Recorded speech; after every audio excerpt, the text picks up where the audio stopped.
GNR టీవీకి స్వాగతం. వరంగల్ జిల్లాలో చిన్నారావుపేట మండలంలోని కాదర్పేట శివార్లోని మూలమల్పు వద్ద ఉర్సు కరీంబాద్ బత్తినోళ్ల గల్లీకి చెందిన బొమ్మగాని అనిల్ వయసు 35 అర్ధరాత్రి సుమారు 12 గంటల ప్రాంతంలో కాదర్పేట శివార్లోని ప్రధాన రహదారి మూలమల్పు వద్ద బైక్ అదుపు తట్టి చెట్టుకు దిగొనగా అక్కడికక్కడే మృతి చెందాడు. మృతుడు పాకాల కొత్తగూడ పోగులపల్లికి చెందిన తన బంధువుల శుభకార్యం శుక్రవారం నాడు కుటుంబ సమేతంగా వెళ్లి అదే రోజు తన పెళ్లి రోజు అదేవిధంగా శనివారం బర్త్డే కావడంతో భార్య పిల్లల్ని ఆటోలో పంపించి తాను బైక్పై తిరిగి వస్తున్న క్రమంలో అర్ధరాత్రి జరిగిన సంఘటన కాగా ఎవరు గుర్తించలేదు. ఇది చూసిన స్థానికులు పోలీసులకు సమాచారం అందించారు.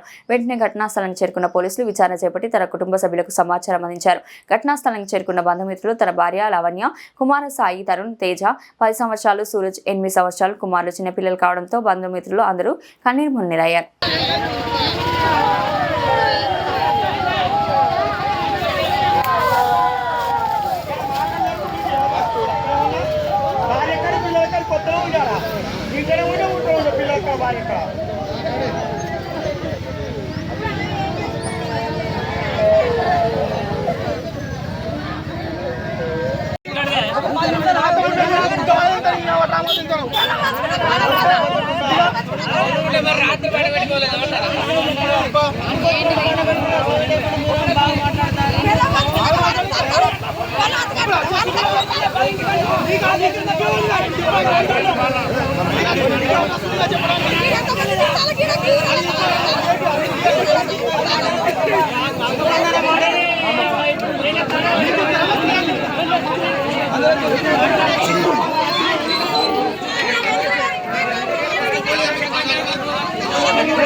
ఇక్కడ మరవాడు అన్న అన్నాడు మరి కాదనే మాట్లాడుతున్నాడు కాదు